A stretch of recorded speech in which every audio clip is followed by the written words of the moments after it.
This is my video presentation of my 4 prominent resources. The first prominent resource, the first book that I selected is The Bible Unearthed, Archaeology's New Vision of Ancient Israel and the Origin of Its Sacred Texts by Israel Finkelstein and Neil Asher Silberman. So the authors of this book, Israel Finkelstein, he's an Israeli archaeologist, professor emeritus at Tel Aviv University, and the head of the School of Archaeology at the University of Haifa. And Neil Silberman is an American archaeologist and historian specializing in biblical archaeology. He's a professor of archaeology and historical interpretation at the Anam Center for Public Archaeology in Belgium and professor of anthropology at the University of Massachusetts. This book was published in 2001. And just a brief summary. This book gives a thorough overview of the current at the time of its publication, 2001, historical and archaeological understanding we have around the significant events of the Hebrew Bible. In the absence of historical and archaeological data to corroborate some of the events of the Hebrew Bible, events like the Exodus and conquest of Joshua, this book gives an explanation of the ancient histories of the Bible as a form of theological historiographies written in the 7th century as a means of creating a social theological unity in an emerging nation that's threatened by imperial powers. It's kind of the main premise. Some of the strengths of this book, it does give a pretty thorough overview of the available archaeological evidence at the time. It's written to be accessible to non-specialists. You don't have to be an archaeologist to read this. And it gives a good defense for the significance of the Bible in the absence of archaeological evidence for some of the kind of more significant events for it, which I really appreciate. Some publications from a minimalist perspective seem to be designed to kind of undermine or undercut biblical authority, whereas in the case of this one, they're really working to explain how these stories develop to maintain their significance, and specifically their significance in the social world of ancient Israel and why they maintain significance for us today.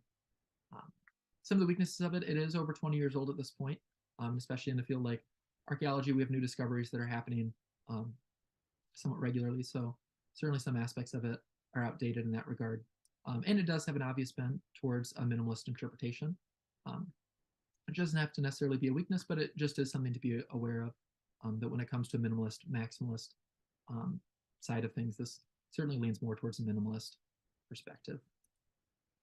The journal article that I selected is The Exodus Story Between Historical Memory and Historiographical Composition.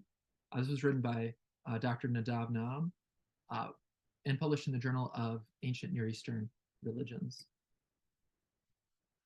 Dr. Nadav was professor of archaeology and ancient Near Eastern studies and Jewish history at Tel Aviv University from 1971 to 2007. And the journal it's published in, the Journal of Ancient Near Eastern Religions, is a peer-reviewed journal dedicated to the various aspects of ancient Near Eastern religions, to history, archaeology, theology, and so on. This was published in 2011. And it gives an overview of current to the time historical and archaeological opinions regarding the Exodus narrative, including the evidence for Western Semitic migration to Egypt, their rise to power and expulsion leading to Egyptian occupation of Canaanite territories. Dr. Nadav proposes that the historical memory, coupled with Midianite origins of Yahweh, comprise the social memory of the early Israelites, which was later compiled into a written form around the 7th century, similar to Dr. Finkelstein's theory, resulting in a sort of proto-Exodus narrative that was solidified by priestly redactors creating a unifying theological narrative for the people of Israel. Again, similar to Dr. Finkelstein's book, this holds to a more minimalist perspective, presumes documentary hypothesis, and so on. Some of the strengths of this, it does give a substantial overview of the current historical and archaeological evidence surrounding the Exodus, and it gives a strong explanation for the development of the Exodus story as we have it and its lasting theological impact. So some weaknesses of it, again, this is another one that comes from a relatively minimalist perspective. And while it does give an overview of the Exodus narrative, it keeps that overview relatively brief. It focuses more on the historical and archaeological evidence, which was the intention of the article. So, be outside of the scope to give a more detailed assessment, specifically of things like the Passover and later traditions that developed out of it, which would have been a nice thing to read or to see included. For the prominent article, I selected an article from the Encyclopedia of Material Culture in the Biblical World, an article on hybrid creatures by Othmar Kiel. Dr. Kiel is a professor of Old Testament exegesis and religious history of the biblical world at the University of Freiburg in Switzerland. And his specialties are theology, biblical and religious studies, and ancient Near Eastern art history, which is a significant specialty for this article that he wrote. And for the publication, the Encyclopedia of Material Culture in the Biblical World is a German publication that's designed for historians, archaeologists, and biblical scholars focused on the material culture of the area of Palestine from the Neolithic age to the Hellenistic period. This was a pretty recent publication. This came out in 2002. And Kiel's article focuses on the nature of hybrid creatures, things such as angels, griffins, sphinxes, seraphim, etc., in ancient Near Eastern iconography and religious literature. These beings, according to Kiel, are intended to portray both the dangerous and the supernatural nature, making them ideal creatures to protect sacred spaces such as temples and palaces, which helps give context to the creatures that the biblical writers describe around God's throne. For instance, in Daniel 7, we get the 4 living creatures, and we get creatures, similar creatures as well in Revelation, and those that were used in Israelite architecture and iconography in the temple, and things such as the cherubim on the Ark of the Covenant. Helps readers understand why we have these kind of strange creatures and what their significance was within their historical context. Some strengths of this gives an overview of biblical and non-biblical creatures as well. So obviously griffins and sphinxes aren't things that we see in the biblical narrative, but were quite common in Egypt. Includes various examples of these hybrid creatures and inscriptions, iconography, artwork, a lot of it from Egypt, but just from the general ancient Near Eastern region as a whole. And it helps readers place the biblical writers and biblical imagery within its historical context. As for weaknesses, there wasn't really anything that stood out to me. And lastly, the prominent website I selected is the Biblical Archaeology Society website. So this Biblical Archaeology Society is a non-denominational educational organization. The primary goal is to communicate information about biblical archaeology to a popular audience. And their main resource is the Biblical Archaeology Review, which is a magazine publication that offers academic research to a broad, non-specialist audience.